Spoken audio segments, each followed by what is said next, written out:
Uh, I'm here with Tom, and we're to talk about the developer experience and turning that into business value. Tom, you want to go ahead and tell everybody about yourself? Yeah, so I'm Tom Belk, engineer at Capital One, one of our platform engineering leads.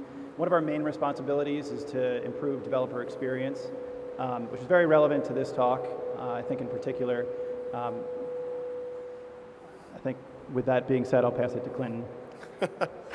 All right, and my name is Quentin. I'm a DE over at Capital One as well. I'm on the core platforms group, and I also helping drive some of our main platforms within our various applications that we have, but also the developer experience for all of our developers out there.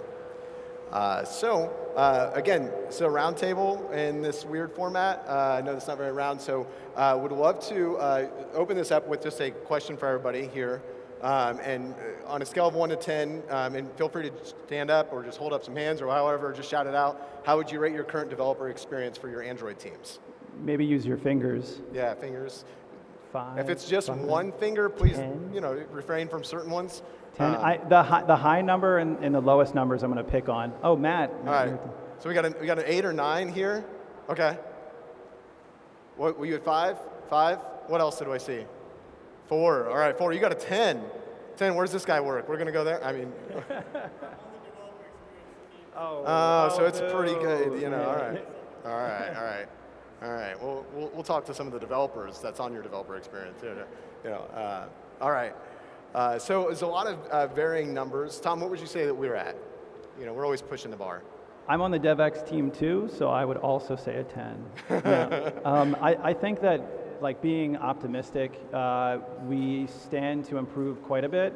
I would rate us probably around a 6 or a 7, being realistic. Yeah, I would agree. I think that on the DevX team for us, that we're always looking at the next opportunity. It was funny, when I joined Tom, he was complaining about build times, and I think they were like, a clean build was like 30 seconds. And I'm like, well, wait a minute, hold on. I just left a place that was like clean build is like 3 minutes. So 30 seconds seems pretty cool. But he's always looking for the next thing here.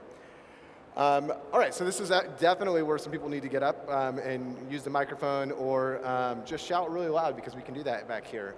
What are the two things that are most positively or negatively impact that score? Go ahead. Yeah. Oh, can you please use a microphone? Thank you. There it is. We can hear you now. Okay.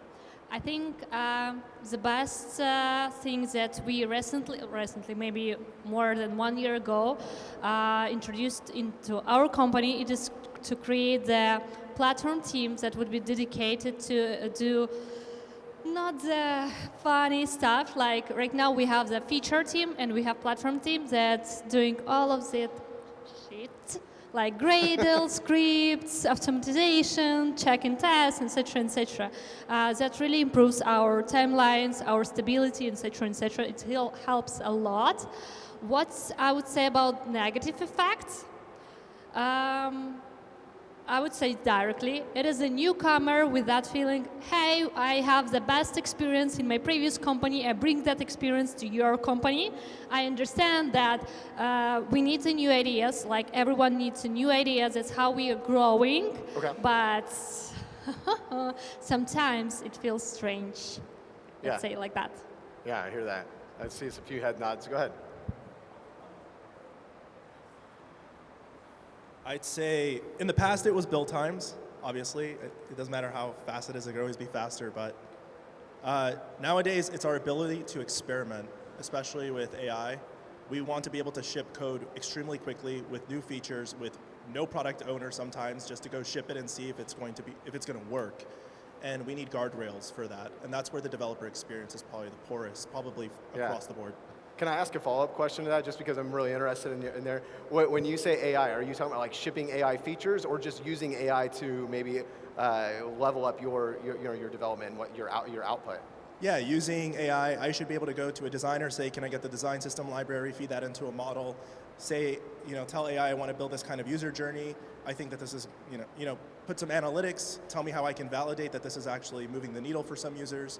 But I'm an engineer, right? And having that like product sense is something where like AI, especially the researching models, deep research models can help you really understand how to set up an experiment, and then being able to ship that all on my own and then take it to a product person and say, we need to invest in this. I think that's the future of where we want to go.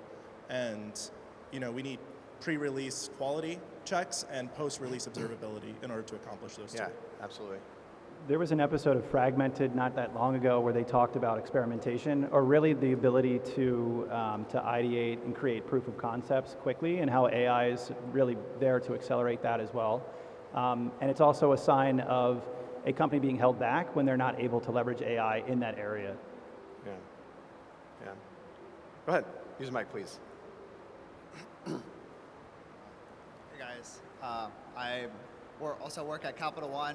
Tom, you helped save my butt a bunch of times with PR reviews and all that stuff. So I've been, I guess not everyone here is working at Capital One, but I've been working on UI testing for the last couple weeks. So, PUIs, HUI lights, HUI fulls. So for people who aren't familiar, it's basically an extension of espresso testing. The process is just really slow because you're in feature development, so new features are going in, but you're also trying to write the tests in time to make your code lock deadlines. Obviously going into, you have your mimic, which is one entity, you have your your view matchers, which is a whole nother entity, and then you actually have the whole espresso thing and idling. It's just a lot of moving pieces at once. And I was just talking, in terms of, I was thinking about maybe a solution to this. Can we make this much faster and much better with AI and an AI tool? And I was talking to another developer here. It would be really nice. I don't know if someone's working on this or maybe we can implement it, but a thought was I should be able to basically write a function and have 5 prompts. Basically, you would prompt it to basically find the, the search bar, and it would be able to open the app. So prompt would be open the app, log in with username, password, would find the username field, password. So, and then go to the end of a recycler view, find the last item on the list, and check if that item's name is Taco Bell or something, right? Yeah. And their UI test would be done. Yeah. So that's where I see maybe I'm seeing all the difficulties of writing. I thought UI tests would take 2 weeks or 2 sprints, taking 3 or 4 sprints, just of the slowness of the development and all this stuff. But I think going into maybe a prompt-based framework, either built internally or finding maybe a SaaS tool that does it, would, I think, speed up development tenfold if we could just write, instead of writing the view matchers and all this, the AI can literally take a screenshot and find the view, you can error correct it or whatever, and then, just validate whether the view is exactly as intended and stuff. And then also be hooked up with Mimic, so that it's hey, prompt, I know while you get the API response, could you modify the API response to return a list of items of 3 elements? Something like that. I don't know, it was just something I thought about and would speed up development time as we continue to build the Capital One app to make developers' lives a lot easier, and maybe other companies as well. Those are just my thoughts. Yeah, absolutely. Yeah. I think what I've told people is that is testing, having your grandma test the app, right? You just telling her what you're on the phone with your grandma and grandma, touch this button right here. It should be right on this part of the screen, and you're kind of telling the model to do the same thing. And there's a few different signals that it can work with, right? It doesn't have to work purely by image. You can actually take in the different layers or the semantics, especially if you're using Compose. So definitely a lot of cool inputs there. Go ahead. I thought this might be relevant, especially because you guys are at Capital One, it's kind of a larger size corporation. I'm at Comcast. And one of the biggest things that hurts my local build times is endpoint security. So is what? Say it again. Endpoint security. So the software that the company puts on our computers to keep their data safe, right? It's a necessity. I get it. Yeah. But it has tripled my local build times. I don't know if you guys also have to deal with that and stuff, but I would love to talk about that. Yeah, we do. So I think by default, what happens with file I/O rewrites is that we decrypt data. So we've had to work with our AppSec security teams to say, for these designated directories, so like let's say that we take all of our projects internally and we clone them into a workspace, we put them into the Git directory. So that directory should be excluded from those security rules. I think we've seen some success with it. Like there was a pilot program that was rolled out to a random set of mobile engineers. We saw improvements with some build times. I think we have abstraction layers though that were kind of, let's say like underinflating the value of those rules. So we have maybe like a 2,000 module project. What we tend to see is like when engineers have to build something, they very pointedly build just that thing. It's sort of like if you're familiar with the Focus Gradle plugin or whatnot. So the engineer says, I want to focus on building just this application out of the sea of applications that we have. It will only run the Gradle tasks for those specific things, which means that there's less file I/O if it was even still just doing like up-to-date checks on like a build cache. But similar problems, and to your espresso point, I was going to ask if you work for Capital One, because it sounds very similar to what we have and some of the ideas that we're throwing around, especially around like how could we leverage AI to help generate UI tests. There's actually another talk right after this, stage 2, I think. Go to that one. I think Maestro is doing some pretty cool stuff and with using some different signals, so definitely check it out. Yeah, we certainly would love to see some of that.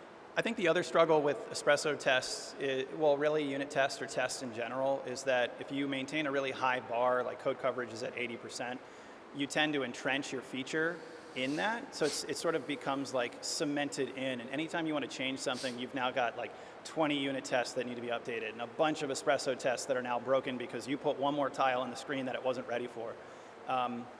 Some of like in espresso land, like test flakiness is a big problem too. It's also one of the most expensive tests that we run.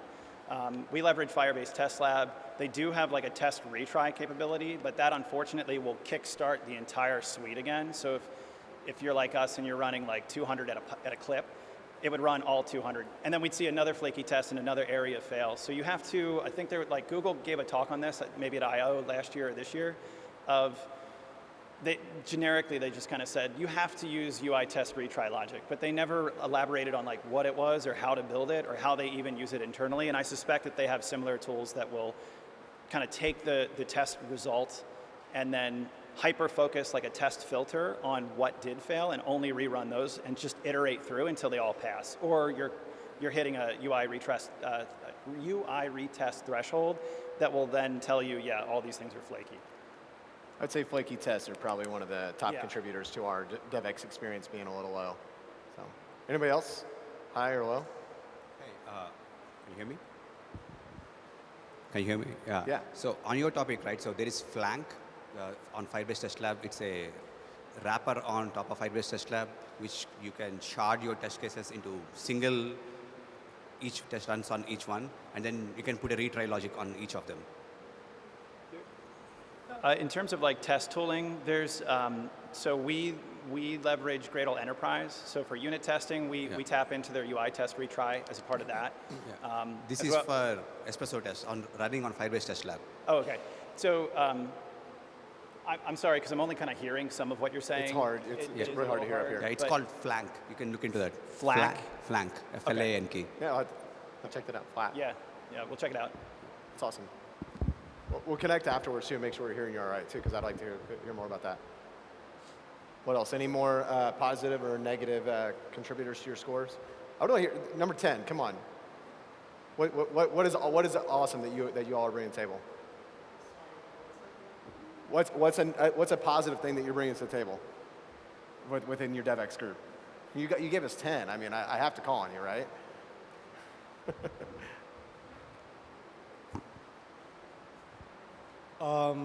So just, I guess, from a high level, the developer experience score, from like my experience, is directly correlated with how a developer can do their job in an effective manner with the least amount of friction as whether they're writing code or writing tests, or when they open a PR, what their PR goes through before they're able to ship the code. the entire end-to-end workflow, like each point, they're bound to experience some friction, whether they're writing code and building their app, build times. If your build system, like with Gradle, configuration time, your build time, how the app is actually architected can impact the way Gradle behaves. When you're writing tests, like what kind of tooling is provided to the developer can make writing tests much easier or much more difficult. When they open a PR, in terms of on the CI side, flaky tests, for example, developers can write tests, but if they keep experiencing flaky tests on CI, then each time they have to iterate, either fix that or ignore that test. Essentially, like what they need to overcome to ship code and do their job.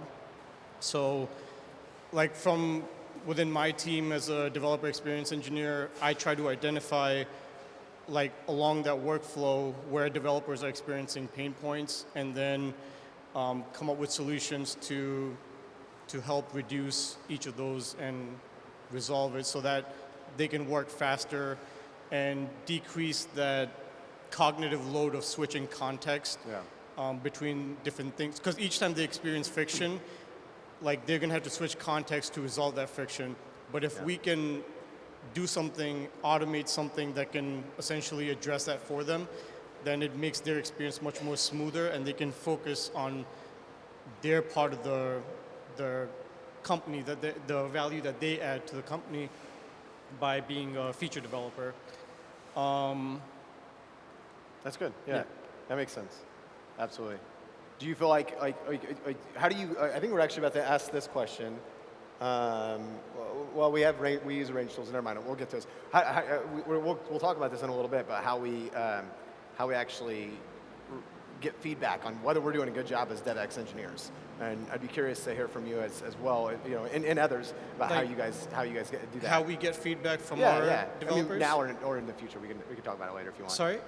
We can talk about it in a little bit if you want to. It's okay. Yeah, it's actually one of our prompts later in the talk. I'm getting ahead of myself. It's a feedback mechanism. I think that's where you were trying to go with that. I think it's a little ahead. All right. So just as a high level, like we use two mechanisms to gather feedback. One is we do twice a year DX surveys, which is very specifically focused on the developer experience and getting feedback from the entire Android team. So in that, like people are very, very vocal, and they let us know exactly pain points that they're experiencing. And then we usually curate them, and then we prioritize them based on how often they appear. And that's how we determine our roadmap for like a quarter. And then the other way we gather feedback is our own analysis based on the metrics that we gather. Like we collect Gradle build times, configuration times, like dependency download times, CI wall time, like things of that sort. And then we also, based on just intuition, try to figure out what is a bottleneck and then try to address from there. Yeah, a lot of things that resonate with us there for sure. All right. Anybody else before we move on to the next one? No? All right, go ahead.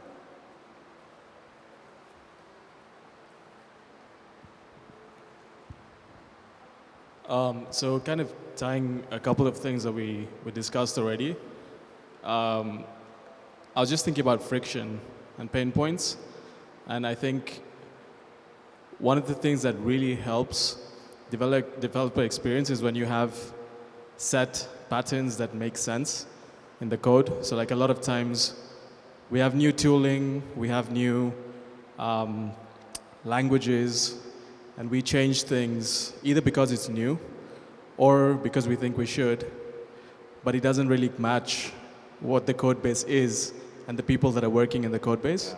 So I think when you have a team that agrees on the patterns that you've chosen, and everybody knows exactly how to use them, and there isn't like a lot of, maybe one example is like boilerplate, like there's not a lot of friction to use that pattern, and the overall benefit of using it versus the cost is really high, then I think it makes it very easy, and it's kind of like a pleasant experience each time you're implementing code, rather than it be like I'm fighting against this thing.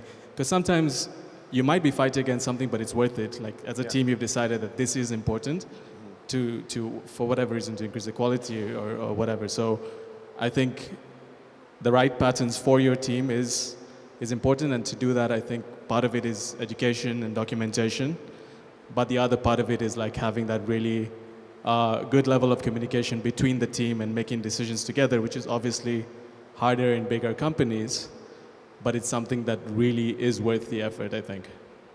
Yeah, that feels so real. Some of my previous companies, especially in the recent years with Compose, I feel like that was something we were constantly battling. Is I'm telling our product friends, like, well, what are you going to get out of this move? It's like, well, it's going to look the same, but it's going to be much, much better for your developers. And it's like, do we really care about those guys? Like, I mean, and I don't know if anybody else has had that argument, but it's like where it's like, well, they're like, oh, like it's going to make them code faster. And that's what, okay, the code faster, that means I get more stuff. I'm cool with that. But first, they're going to code slower because we don't have any other patterns set, right? And so in order for them to code faster, they're going to have to code slower, and that's really hard to really get people to grasp that. Like it's that long tail of developer experience over time, and the tooling that we're going to get from that. And Compose, I feel like, is the most recent example of something of that nature. Yeah, we went through like a modernization journey about 2 years ago. It's crazy to think it was that long ago, but we were extremely fragmented in not only the tooling that we used, but the patterns that we had inside the code base. There was like 2 different MVCs, MVIs, MVPs, MV everythings, and like it just was a mess. It was really hard to test. It was hard to tell anybody this is how you do a thing. So we went through that journey. I think it was painful. It's one of those like slow down and then you can go faster. But it's worth it. And I'm of the opinion that it did improve our DevX. So we use a range of tools like Gradle plugins, compiler plugins, and IntelliJ plugins. Wow, there's a lot of plugins that we use, Tom. And we also have things like Devlocity and other various tooling. Like, so I'd be curious to hear from the group here. What are some other various tooling that you either created or have got licenses for that have improved your DX? So our company didn't make any plugins, but what we did, our project, we have like one application, but it's based on around 20 repos. So we have multi-repo structure, and whenever I need to do any changes in one of the, like, let's just imagine we have like these 5 or 6 layers, and by horizontally, let's say we have like 7 till 8, something like that. And whenever I need to do anything, any changes, any fixes on the like lower layer, I need to build everything up to upper level, up to application level. And sometimes it happens for multi-repo if feature touches a different area. And what our platform team did, they implemented the app on KMP. They just created the local application, you can run it, and it automatically grabs all of the related repositories related to this application, and it builds that like in a nice custom visualization form. So whenever I need to build this library from this branch, this library from this branch, every other should be from master, you can do that via a couple clicks and just click one button, like play everything together, and it will take everything like from the bottom to top. And if you need to touch only a couple repos, you can pull to your laptop only a few repos that you need to do, and every other stuff would be grabbed from the Maven local GitHub packages, something like that.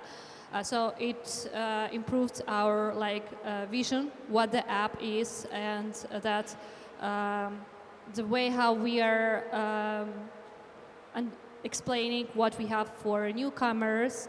It's really a huge pain to let newcomers understand our structure. Yeah, I think that's one. Yeah. And what did you say it was called? Was that something off the shelf, or did you build that? One more time. Is it custom tooling that's in-house, or is that like a vendor? Yeah. We have custom. it's locally built just based on our structure. Okay. What it does basically, just like a list of scripts that just goes through a list of repos that we have. It has a structure that you need to build, like as a first, the lower level libraries. After that, you need to grab that versions and just put to the next level, and it does it like sequentially up to the upper application, and it really helps when you need to do that in a few different repos, different parts of the application, and instead of doing that everything manually, like I can do everything manually, I just click one button and it just automates it. Very cool. Very cool. Hi, can you hear me now? Yes. Yes. So we are not just Android, we are Flutter, so we have to do both Android and iOS. So, and we have a tool called SOMO. SOMO stands for SoFi Mobile, and we have different commands. And one of the best commands in there is called setup. It's for onboarding. When first somebody joins, it does the onboarding and it installs a lot of things. Like it installs Android Studio, it installs Xcode, it installs Flutter, it installs the current version of Ruby. And also we have custom certificates that we need to install, like you were saying, right? So we need to install certificates. The idea is after you run SOMO setup, you should be able to compile code. And it works. We had put in like about 4 or 5 months into it. It works, especially it being Flutter, it has to be cross, and it also need to work across FTEs and contractors. Contractors have different kinds of machines, so it needs to work across. So it has been very good for us. That's great. This is not a plug because I don't work there, but Bitrise helped cut down our PR pipeline times in half by running on Macs, Apple Silicon. That's one. Two, is more of like a practice. We've created, well, we didn't like really create anything. Like testing, like functional testing tends to be a bottleneck. So we do a lot of detached PRs, which means we merge a lot of code before it's actually attached or gets shipped with the real like production bytecode. That's been really nice because then it just gets tested at the end when we actually create the attachment point and users actually get that code in their app. And I think between those two, like one of the metrics we use is the time to merge. So how long it takes for PR to get merged, and then also how long it takes for an epic to be completed. And how long obviously time to merge is impacted by PR pipeline times. Yeah, we call that CI merge times, so very similar. Yeah, CI merge times, and then it's sort of like going back to what you were saying about like time to first commit.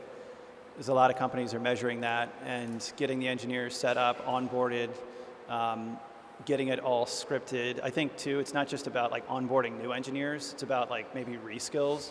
So if we get someone that's very, you know, maybe Angular based and they've been with the company for a long time, or maybe some of our MXs that are typically written with Java, and they're fine with like JDK 21, but we're still using 17. It's you know, then we have to like create different profiles and environment variables for them. Making that as automated as possible would be ideal.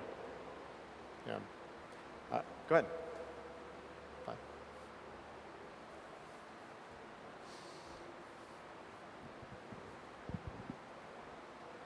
So one of the biggest pain points that I've experienced at every company that I worked at before was when you're onboarding, you have to set up your development environment. Every company has a doc with like 20 steps of, you know, installing Android Studio, install these IDE plugins, like run this script, do this, do that. Yeah.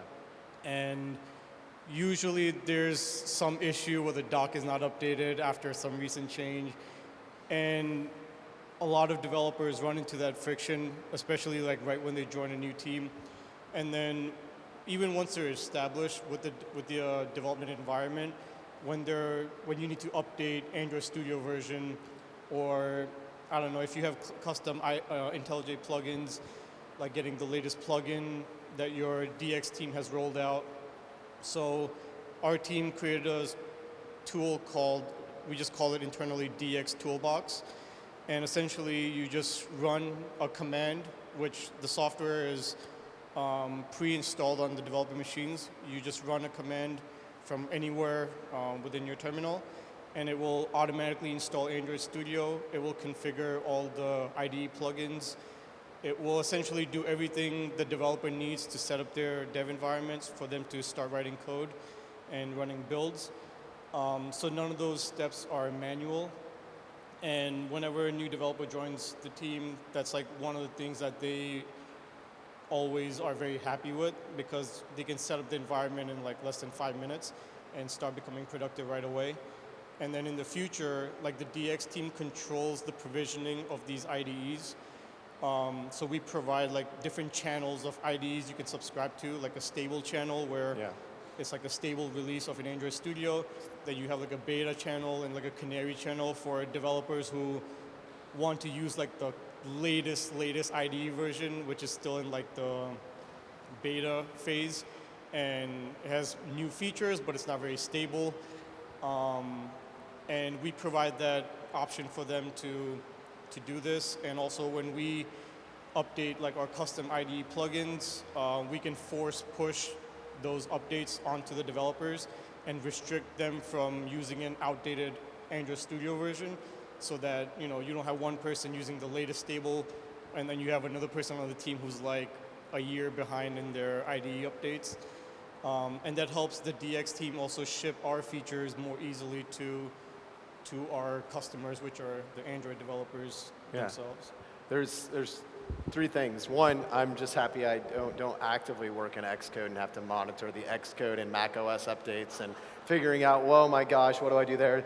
So I'm always not envious of those folks at our group about that. I'm also really excited about MCP when it comes to that. I'm really excited to have new developers be able to type into maybe Claude Desktop, and it all of a sudden runs a whole bunch of CLI commands that addresses maybe something that was broken.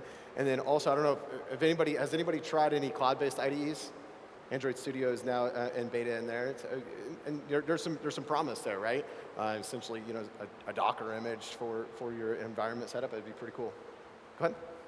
Yeah, we actually hosted Claude on Bitrise to do some async tasks for us. Yeah. The thing I forgot to mention was KSP has been really big in basically like removing a bunch of boilerplate. We're a modularized application, so at some point you need to centralize some things, like things for the debug menu or lists of things.